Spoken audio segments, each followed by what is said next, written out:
Hello students, आप सभी बच्चों का स्वागत है आज के इस सेशन में। यहाँ पर हम लोग वो इंपॉर्टेंट क्वेश्चंस कर रहे हैं जो बिहार पुलिस कांस्टेबल, इसके अलावा डीएलएड और बिहार लेबोरेटरी असिस्टेंट के लिए बहुत ज़्यादा इंपॉर्टेंट है। तो चलिए शुरुआत करेंगे और ये क्वेश्चंस आप लोग बहुत बढ़िया तरीके से कर लीजिएगा। एग्जाम में इन क्वेश्चंस के आने के चांसेस हैं और इसी से आपका कॉन्सेप्ट क्लैरिटी भी होता हुआ चलेगा। ठीक है, जैसे सबसे पहला सवाल आपसे पूछा जा रहा है, कास्टिक सोडा का प्रयोग कहाँ पर नहीं होता है? टेक्सटाइल इंडस्ट्री में, डिटर्जेंट इंडस्ट्री में, पेपर या पल्प इंडस्ट्री में, या फिर अमोनियम कंस्ट्रक्शन में। तो याद रखना है, इस क्वेश्चन का जवाब की अगर बात करेंगे तो इस सवाल का जवाब होगा अमोनियम कंस्ट्रक्शन में इसका इस्तेमाल नहीं होता है।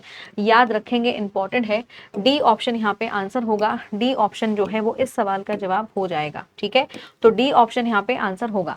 अगला क्वेश्चन है, डैश से अधिक प्रबलता का शोर मानव शरीर के लिए कष्टदायक है। यानी कितने डेसिबल का साउंड हमारे कानों को नुकसान पहुंचा सकता है, कानों में दर्द होना शुरू हो सकता है? तो वो है बेटा 80 डेसिबल।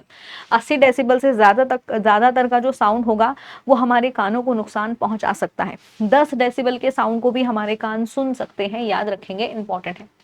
आगे बढ़ेंगे, पेनिसिलिन नामक औषधि प्राप्त की जाती है। यानी पेनिसिलिन नाम की जो एंटीबायोटिक है वो हमने किससे बनाई थी, किससे प्राप्त की थी, किससे एक्सट्रैक्ट की थी? वायरस, बैक्टीरिया, फंगी या फिर बेटा एल्गा? तो याद रखेंगे, इसे हमने कवक, यानी कवक कह लीजिए या फिर आप फफूंद कह लीजिए, उससे एक्सट्रैक्ट किया था। और दुनिया की पहली एंटीबायोटिक थी ये, जो कि आप सभी को पता ही है। और ये जो एंटीबायोटिक थी इसको बनाया था अलेक्जेंडर फ्लेमिंग ने। किस साल बनाया था ये आप लोग मुझे कमेंट करके बताएंगे कि इसे किस साल बनाया गया था अलेक्जेंडर फ्लेमिंग के द्वारा। आगे बढ़ेंगे, अगला क्वेश्चन, एल्युमिनियम सल्फेट का रासायनिक सूत्र क्या हो जाएगा? एल्युमिनियम सल्फेट के रासायनिक सूत्र की बात करेंगे तो इसका आंसर आपका बेटा सी ऑप्शन होगा। एल्युमिनियम सल्फेट का ये केमिकल फॉर्मूला होता है। याद रखेंगे, जो मैंने आपको पहले भी बताया है कि किस तरीके से बनता है। आनुवांशिकी के जनक किसे कहा जाएगा? रॉबर्ट हुक को, चार्ल्स डार्विन, ईपी ओडम या फिर आपके ग्रेगर मेंडल? तो याद रखना है, आनुवांशिकी के जनक आपके ग्रेगर मेंडल हैं। इनके द्वारा वंशानुक्रम के 3 नियम दिए गए हैं। याद रखेंगे, मटर के पौधे पर इन्होंने अध्ययन किया था, जर्मन के थे ये। याद रखना है, इंपॉर्टेंट है। ईपी ओडम को फादर ऑफ इकोलॉजी बोला जाता है। चार्ल्स डार्विन ने आपके विकास का सिद्धांत, थ्योरी ऑफ एवोल्यूशन दिया है। रॉबर्ट हुक आपके कोशिका विज्ञान के जनक हैं। याद रखेंगे, इंपॉर्टेंट है। आगे बढ़ेंगे, मानव शरीर में कौन सा अंग पित्त रस का उत्पादन करेगा? तो पित्त रस कौन बनाता है? तो बनाता है लिवर। याद रखेंगे, और पित्त रस के बड़े सारे फायदे हैं। छोटी आंत में ये अल्कलाइन मीडियम प्रोवाइड करेगा, साथ के साथ फैट के बड़े मॉलिक्यूल्स को छोटे छोटे मॉलिक्यूल्स में तोड़ेगा। वायरस जनित रोग कौन सा है? पोलियो है, प्लेग है, कोलेरा है या फिर आपका टाइफाइड है? तो याद रखेंगे, पोलियो जो है वो आपका वायरस से होने वाला रोग है। याद रखेंगे, इनमें से वो कौन सा ऐसा रोग है जिसे ब्लैक डेथ के रूप में जाना जाता है? तो ये आप लोग मुझे कमेंट करके बताएंगे। अगला क्वेश्चन, केल्विन स्केल में पानी का बॉइलिंग पॉइंट क्या होता है?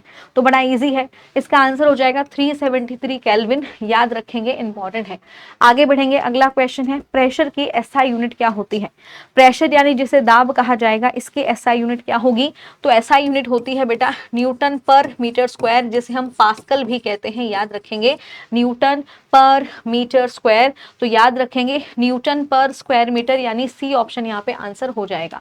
प्रतिरोध की एसआई यूनिट क्या है? तो आप सभी को पता है कि प्रतिरोध की एसआई यूनिट ओम होती है। याद रखेंगे, कार्य की इकाई जूल होगी, फोर्स की आपका न्यूटन होती है और आवेश की कूलम होती है। याद रखेंगे, इंपॉर्टेंट है।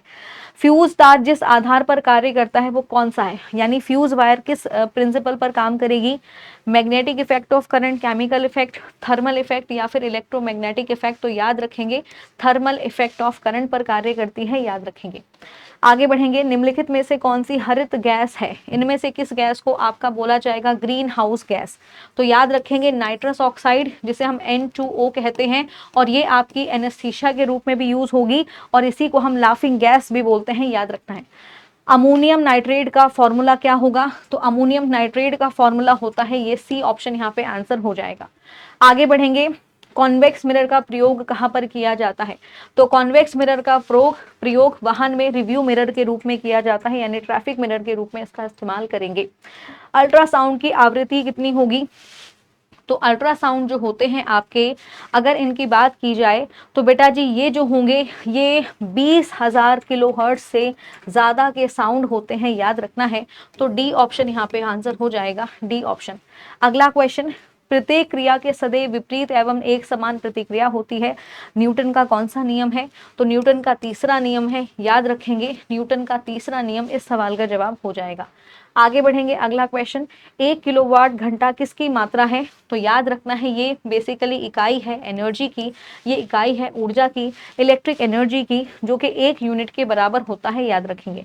आमाशय की अम्लता का उपचार करने के लिए प्रयुक्त प्रति अम्ल कौन सा है? यानी अगर पेट की एसिडिटी को रिड्यूस करना है तो हम कौन सा एंटा एसिड इस्तेमाल करेंगे? तो मिल्क ऑफ मैग्नीशिया को करेंगे, जिसका फॉर्मूला होता है, जिसको हम मैग्नीशियम हाइड्रोक्साइड कहते हैं। याद रखना है। आगे बढ़ेंगे, अगला मतलब ये लास्ट क्वेश्चन था। बाकी स्टूडेंट आप सभी को पता है कि मंथ एंड सेल चल रही है, जिसमें 80% ऑफ मिल रहा है, साथ में 5% एडिशनल ऑफ भी मिलेगा, और ये ऑफर केवल 30 जून तक ही है। इसके अलावा अगर आप लोग बिहार पुलिस कांस्टेबल की तैयारी कर रहे हो तो बेटा ये फ्री बैच है, इस बैच के साथ आप जुड़ सकते हैं और अपनी तैयारी को बेहतर से बेहतरीन कर सकते हैं। ठीक है, तो स्टूडेंट ये आज का लास्ट क्वेश्चन था। Thank you so much, bye bye and take care.